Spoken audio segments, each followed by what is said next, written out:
Pretend to be my husband for 1 year. Strong hook, desperation, power imbalance, moral tension. Adam You Bennett need to thought he knew what understand the pressure was gravity of this about. situation. He thought he knew what it was like to feel trapped by life. Life was really tough on him. He would wake up every morning. He was already tired. He was behind on everything. He had to think about how mistakes he could make before his life fell apart. Then something happened that changed everything. His boss looked at him. Said something that no boss should ever say to an employee. The man's words were like a punch to the gut. His boss' words shattered the idea that he knew what it felt like to be cornered by life. Life was harder than he thought. He did not know what it felt like to be cornered by life until his boss said those words. I want you to act like my husband for 1 year. I need you to do this for me. You have to be my husband for the 12 months. I'm asking you to pretend to be my husband. Adam just stopped moving all of it. The words just stayed there in the air of the conference room with the glass walls on the 30th floor. They sounded sharp and not real, like something from a joke that did not go over well. He waited for her to laugh at the words. She did not laugh at the words. Across from him sat Luna Sterling, the vice president of Sterling Marketing Solutions. She was also the heir to a company, and people thought of her as the most untouchable woman in the building. Luna Sterling was young and really smart. Being in charge had made her a little cold, like it does to a lot of people.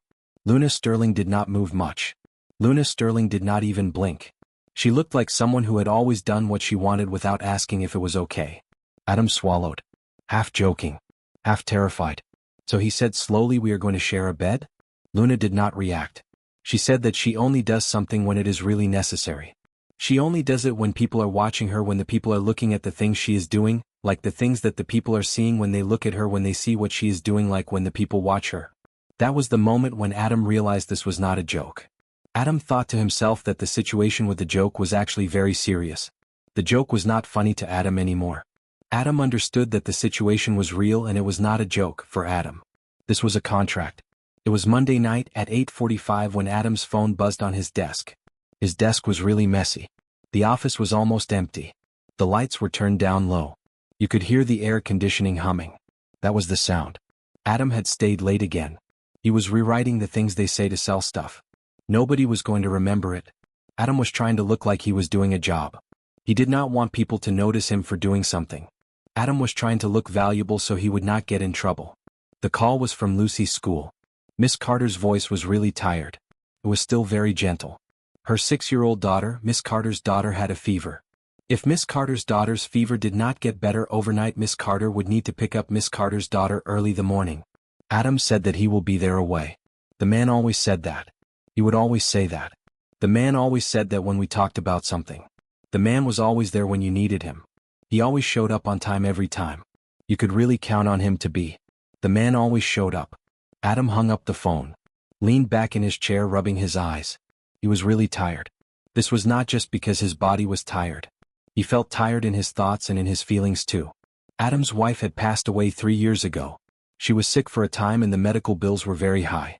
They had to spend all their money on her treatment. After she died, Adam had a lot of debt to pay off. Since then, Adam had been trying to get by. He was taking care of his kids and trying to deal with his sadness. He was not doing a very good job at any of these things.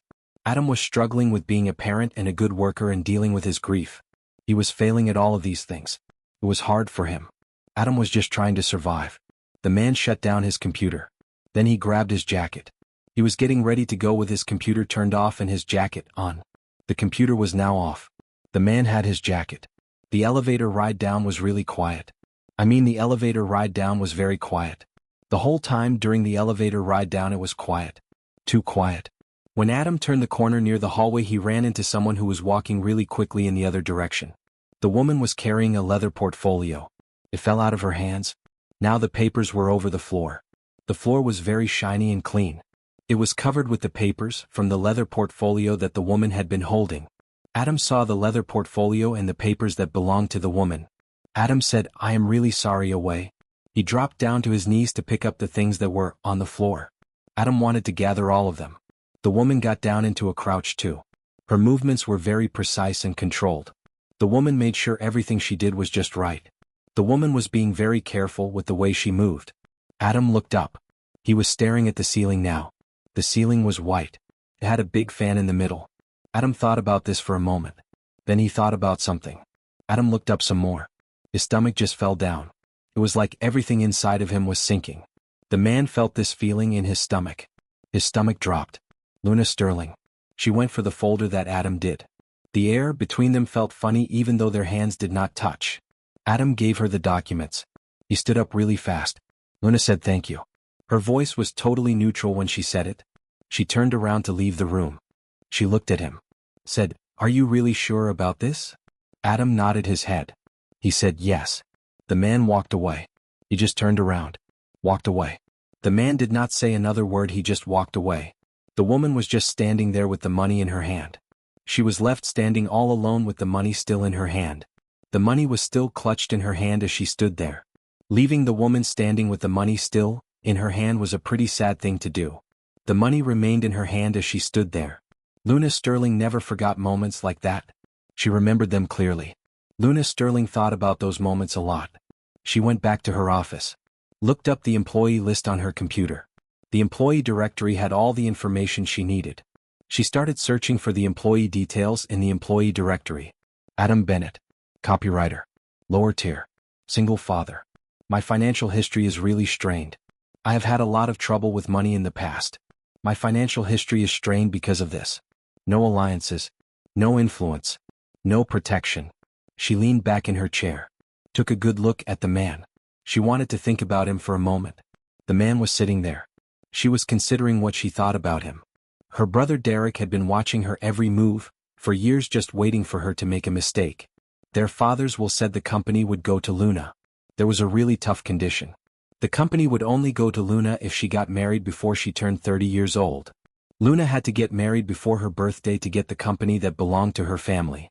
If she did not do what she was supposed to do, then control was given to Derek. Control would go to Derek if she failed.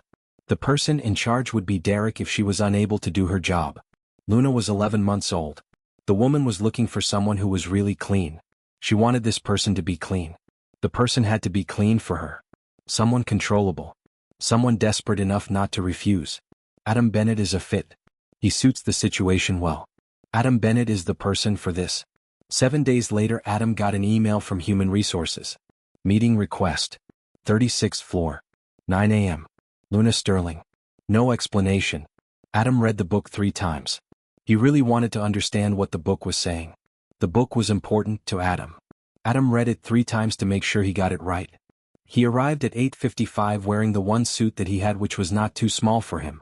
The executive floor was really different from the rest of the building. It had a lot of glass and steel. The lights were very bright and cold. He was told to go into a conference room that was at the end of the hallway. Luna sat at the head of the table. She was right at the front. The table was really long. Luna was sitting at the very end of it, which is the head of the table. Luna was the one who sat down in that spot. The woman asked him to take a seat. She wanted him to sit down.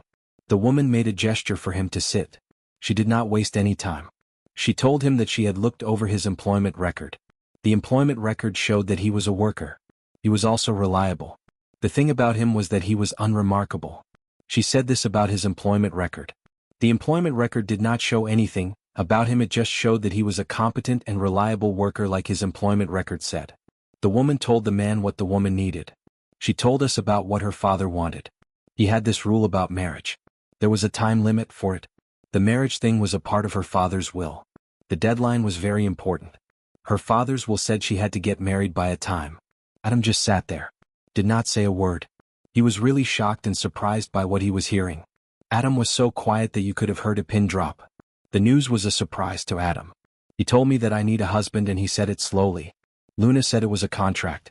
The contract is for 12 months. Adam asked why they chose him. Adam wanted to know the reason they picked Adam. Luna slid a folder across the table to the person. The folder was full of papers. Luna really wanted the other person to see what was inside the folder. Luna thought the folder was very important. She was waiting to see what the other person would say about the things in the folder. There were things about his life that he had never talked about inside those pages. The details of his life that he had never shared were all there. Medical debt. Late rent notices. Daycare costs. Insurance gaps. Luna said that she can make all of the debt disappear. She told me that the debt will be gone. My salary will be doubled. I will get benefits. Luna also said that she will set up an education fund for my daughter. Adam's chest felt really tight. He said, "What do I get in return?" You are going to move into my penthouse. Then you will attend family events with me. Your job is to convince my brother and the board that our relationship is real. You have to make them believe that we are actually a couple, that our relationship is genuine and that we are meant to be, so you can convince my brother and the board that our relationship is real. Adam, you're not her type. You're her weakness. Paragraph form: humiliation, emotional tension, jealousy, deeper bond. Moving into Luna Sterling's penthouse felt less like upgrading his life and more like trespassing in someone else's universe. Adam walked down a hallway with 2 bags. The hallway had a lot of art and fancy lights. These lights did not really make the room brighter, they just showed how expensive they were. The floors were very clean. The air smelled nice like it does in hotels. Everything looked perfect, like it was set up to impress people who already have a lot of things. Adam was in a place where people with a lot of money would feel at home. The art and the lights and the clean floors were all there to make these people feel good about being in this place. Luna did not greet him warmly. She was not very friendly to him when he arrived. The way Luna treated him was cold. Luna was supposed to be happy to see him. Luna did not seem that way at all. The woman did not look excited at all. She just did not seem to care about the thing that was happening to the woman. The woman was very calm. The woman did not show any excitement. She did a job and got things done quickly. The woman was very efficient. The guest room is at the end of the hall, she said as she walked ahead of him without looking. My schedule is in your folder, she told him. This month the public events that we have to attend are 2. We have 1 family dinner and 1 board luncheon. Adam. He did his best not to look at the big windows. The view of the city skyline was really something. Then there was the kitchen. It looked like nobody had ever made a meal in there. Adam thought about the kitchen in his home, where his family always cooked dinner together. The kitchen he was looking at now was totally different. It seemed like the people who lived there did not use it to make food all. Adam looked at the windows again. He just could not help it. The view of the city was so nice. He walked into the guest room. Then he just stopped moving. The guest room was really quiet. This made him feel strange. He stood there in the guest room not knowing what to do. It was bigger than his entire apartment. Lucy's bedroom was really small. It had furniture that did not match. The curtains were not very expensive. Lucy had a lamp that she wanted to keep on all night. She did this because the dark scared her and it reminded her of the hospital where Lucy had been. Lucy did not like the dark because it reminded her of the hospital. Adam felt a lump form in his throat. He swallowed it. The lump in his throat was really big. It was hard for Adam to swallow the lump. Adam was trying to be brave, so he swallowed the lump in his throat. He said that he will be going to his apartment every weekend. He wants to see his daughter at his apartment every weekend. Luna nodded. She said, I have already arranged for that. The driver will take you to where you need to go. Adam blinked. He said, driver? Luna did not change the way she looked. She said, you cannot use the bus or train now because people will see you. No. His life was like a costume that he put on the moment he signed that contract. It was as if the contract changed everything for him, and now his life felt like he was just playing a role. His life had become a costume the moment he signed the contract. That night Adam did not sleep very much. The bed was really too soft for him. The silence was really quiet. It felt strange. He lay there staring at the ceiling of his room, and all he could hear was his thoughts and what he had done to make him feel that way. The memory of it was still echoing in his mind, and it was all about what Adam had done. He was not just playing the role of a husband. The man in the story was someone who really belonged there. He was playing this man who belonged in every way. The person did not do it. The first weeks were really weird. It felt like I was living in a museum or something. Luna would leave the house before the sun even came up. Then she would come back really late at night. Usually Adam had already eaten his dinner by himself at the kitchen island. When Luna and Adam did talk to each other, they only said words. They just talked about stuff like what time they were coming home or what they needed to pick up from the store. Luna and Adam were very cold with each other. They did not really talk. Adam kept to himself. He always cleaned up after himself because he just could not stop doing it. Adam made coffee every morning like someone was going to take it from him. At night Adam sat on the couch flipping through television channels that Adam did not really care about, just waiting for the clock to tell Adam it was okay to go to bed. The only real moments were when it was the weekend. He got to visit Lucy. He really looked forward to weekends because that was when he could spend time with Lucy. Lucy did not know the details. Luna had insisted on that. Lucy knew her dad was not at home as much as he used to be, and the thing is, children always seem to sense what adults are trying to keep secret, especially when it comes to the people they love like her dad, and Lucy had a feeling that something was going on with her dad. Daddy, Lucy said one Sunday as Adam was tying her shoes. Are you going to leave us? She looked up at Adam with eyes. Adam was kneeling down finishing up the knot on her shoes. Lucy asked again, "Are you moving away from us, Daddy?" Adam's heart felt really tight. It was like someone was squeezing Adam's heart. He told her no softly. He said he would never be away from her. Lucy looked at him closely like she wanted to know what was going on inside his head. She looked at the person. Lucy was studying the person. Then she nodded her head. After that, Lucy hugged the person. That hug was the thing that kept Adam from completely falling apart. The hug was really all that held Adam together. It was a tough moment for Adam, but the hug helped him to stay strong. Luna told him that they were going to have another dinner 3 weeks after they moved into the place. Luna said they had to have this dinner. "This thing is really important," she said. Adam looked up from the folder. He said, "Is this one important than the last folder?" Luna's eyes got smaller. She said, "Derek will be at the meeting. There will be 2 people from the board of directors, with him the board members." Adam felt his stomach get all tight and weird. This was happening to Adam because something was bothering him. Adam's stomach was doing flips. It was not feeling good. Derek Sterling was the reason this contract existed. He was Luna's brother and her enemy. This man had a smile that made you feel like he was thinking about how to hurt you. Derek Sterling was the kind of person who made you feel that way. He smiled like he already knew something bad was going to happen to you because of him, Derek Sterling. Adam and the people he was with got to the restaurant before it was time to eat. This restaurant was really fancy. The waiters even wore gloves. When Adam looked at the menu, he did not see any prices on it. Adam's suit did not feel fancy enough all of a sudden. His hands felt like they were not smooth. He kept seeing the things that showed he did not have a lot of money. The small marks on his shoes, the way Adam walked really carefully so he would not break anything. The restaurant made Adam feel like he was not good enough. Adam felt out of place at the restaurant because of the way he looked and the way he moved. Luna looked really great in a dress. The black dress was the kind of thing that made people stop and think before they said something to Luna. The black dress seemed to be saying that people should think before talking to Luna. The woman looked at me. Said, "You look really tense." She sat down next to me. Adam said that he was fine. That was not true. "You look like you are going to be asked a lot of questions. The person is waiting for you and they want to know something from you. The questions are probably about something. You really look like you are about to be interrogated." Adam made himself smile a little. He said, "I am," and that was it. Adam did not say anything, he just said, "Because I am." Derek got to the place at the time he was supposed to be there. Derek was really punctual. Derek made sure Derek arrived right on time. He walked in with 2 men. They were warm, human, too real. Derek looked at the gesture from across the table. It was like a hunter waiting for an animal to get close. Derek thought the person was being very careless, like they did not know Derek was watching them. Derek was watching the gesture closely, like a person waiting for the perfect moment to do something. The gesture was from someone who was sitting across the table from Derek. Derek said this in a casual way. He lifted up his glass and asked, "So what is married life like? How is married life treating you?" Luna smiled a bit. "This is something I have to get used to with the job and everything," she said about her situation with the new job and the adjustments that come with it, like the new people and the new place, and she was talking about the adjustments. One of the board members leaned toward Adam. "So what makes you a good match for the woman in charge of this company?" Adam just stopped moving all of it. Luna's jaw got really tight. Adam tried to sound calm. He said, "I really care about her." The board member said, "That is really nice. What I actually meant is, how does it work for your job?" Derek's smile got bigger, like he had been waiting for this moment the time. Derek was really happy. It showed on his face. The smile on Derek's face said it all. Derek was excited.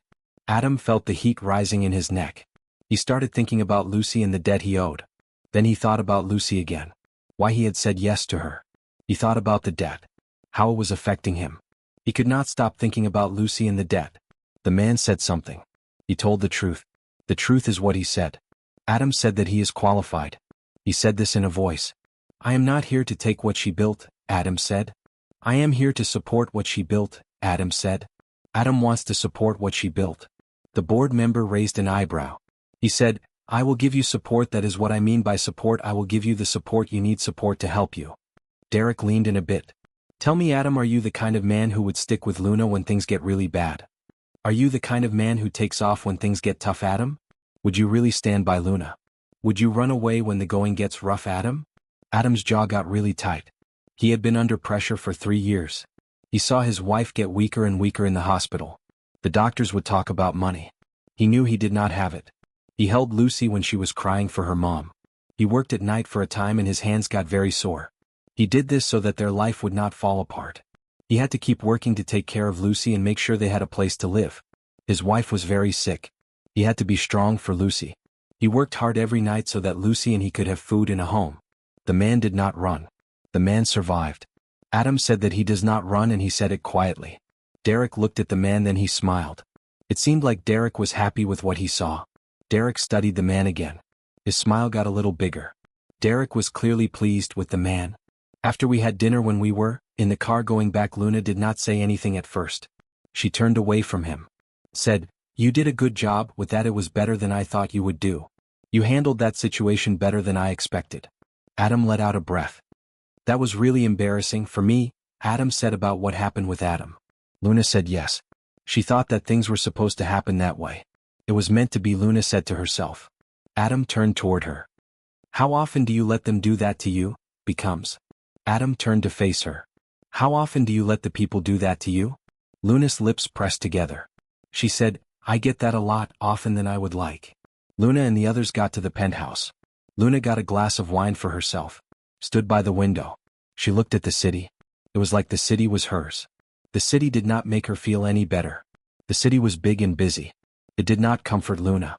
Adam stopped for a moment before he said anything. Adam was not sure what to say, so Adam just stood there. Then Adam finally spoke up. "Derek is really confident that the person in question is going to fail. What makes Derek so sure that this person will not succeed? The person is probably wondering why Derek has little faith in them. Derek thinks the person is going to fail, and that is what Derek believes." Luna did not answer away. Then she said in a voice, "He has been getting ready for this his whole life. He also thinks that I am all by myself." Adam frowned. "You are not." Luna finally turned to face him. She looked really tired for the time since they met. Her eyes looked tired. Her face was not as bright as it usually was. Luna looked like she had been up all night or something. The way Luna looked at him was different this time. She was not herself. Not physically tired. Soul tired. The kind of tired that people feel when they have been fighting for a long time. They actually forget what it is like to have peace. This kind of tired is really about the war inside the people who are fighting. The people who are fighting are so tired of fighting that they do not know what peace feels like anymore. They are just tired of the fighting. They want it to stop. The kind of tired that people feel when they are fighting is the kind of tired that the people who are fighting feel every day. She told me that I am not part of her world. She said this in a voice it was like she was telling me to be careful. Derek will hurt me badly if he gets the chance. Adam looked at her. "What will happen to you if he hurts me?" Luna's eyes flickered. This was a strange thing for Luna's eyes to do. Luna's eyes were usually very calm and quiet. Now they were flickering all over the place. What was happening to Luna's eyes? For a moment Adam realized something that made him feel really uncomfortable. Adam thought about this thing that was bothering him. It made Adam feel strange. This contract wasn't just a business strategy. It was a shield. Luna had hired this guy to keep her safe. Luna wanted him to watch out for her and make sure nothing bad happened to Luna. She was trying to keep him safe from a world that would completely overwhelm the man. This world would take everything from him. She did not want that to happen to him. The world would swallow him whole. She was protecting him from that. That night a big storm came. It was really windy and rainy. The storm rolled in. It was very loud. The storm that night was very scary. The power went out after 10. The penthouse went dark. The city lights were still shining outside the windows like stars that are really far away. Luna walked into the living room.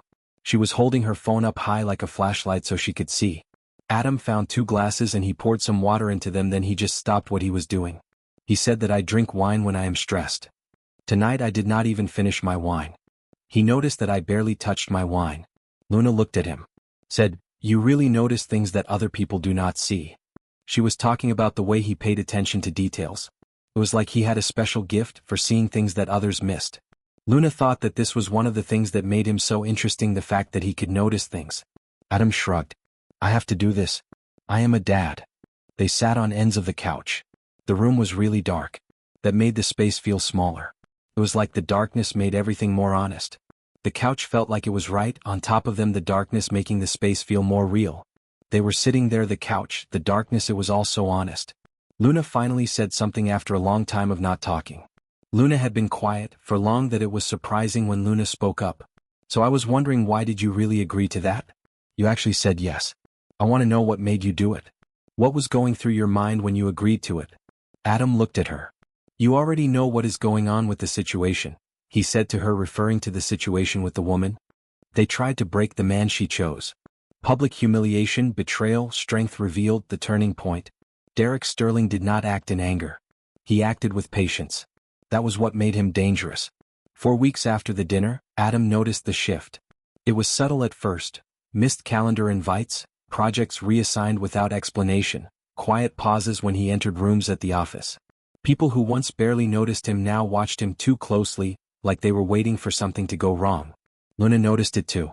They're isolating you, she said one night as they reviewed schedules in the penthouse. Derek's style.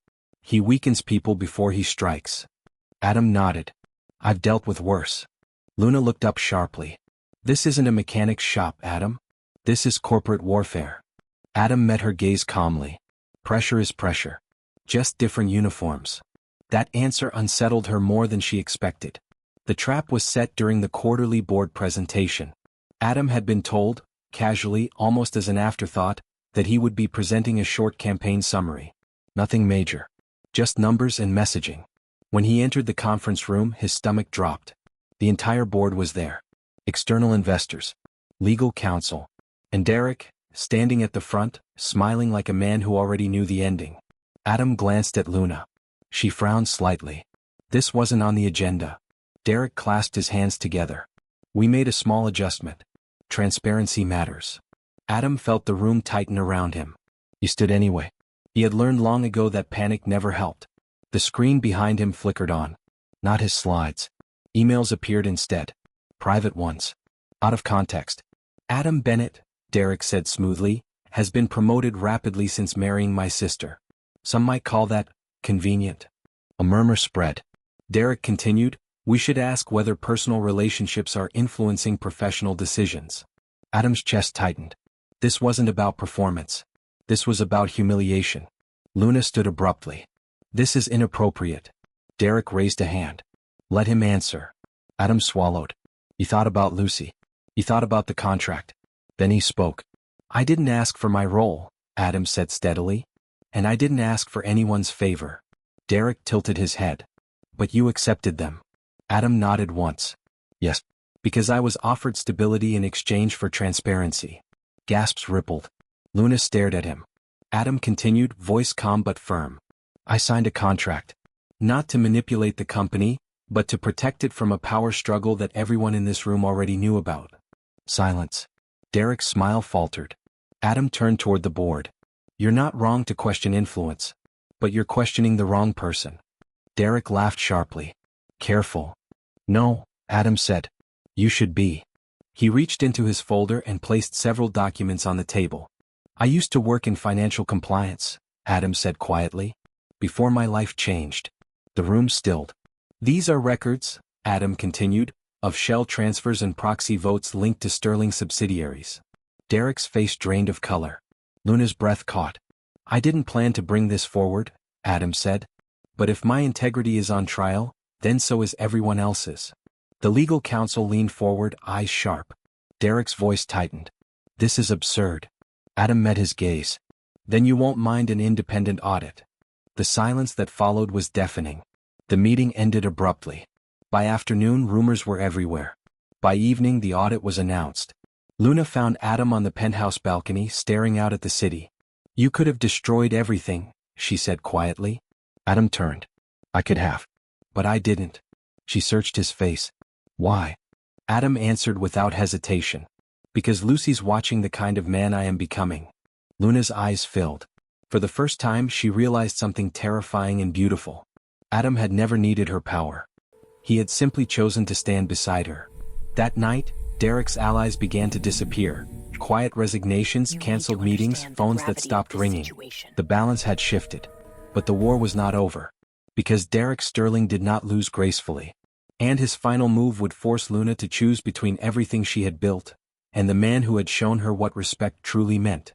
The contract expired. The truth didn't. Final. Instant karma, public justice, emotional payoff, clean moral ending. The audit did not move fast. It moved quietly. That was the part Derek Sterling hadn't anticipated. He had spent his entire life winning by spectacle, by controlling narratives, dominating rooms, forcing opponents to react emotionally. But audits did not care about charisma.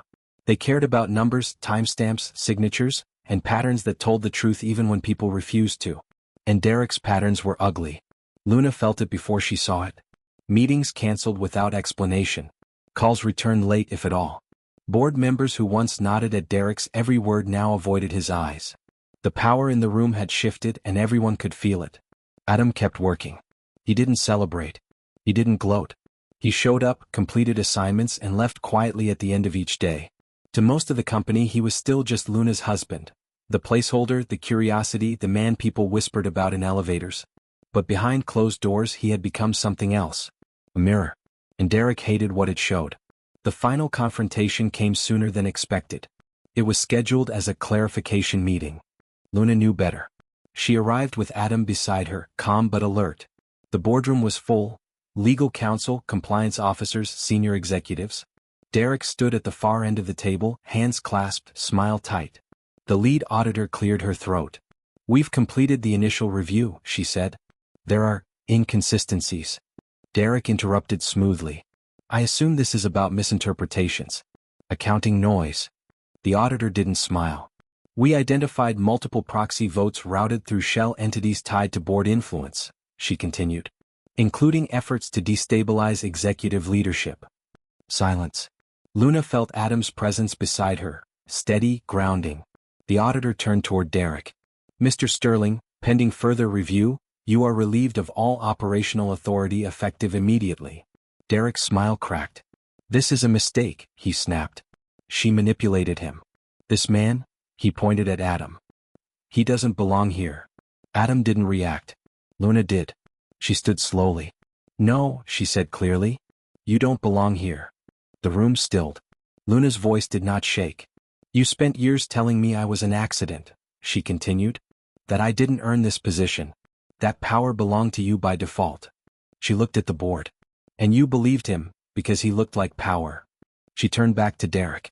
"But Adam," she said, "stood in rooms where he was mocked, underestimated, humiliated, and he never lied about who he was." Her gaze hardened. "That's leadership." Derek laughed bitterly. "You chose a copywriter over blood." Luna met his eyes. "I chose integrity over entitlement." The vote was unanimous. Derek Sterling was removed.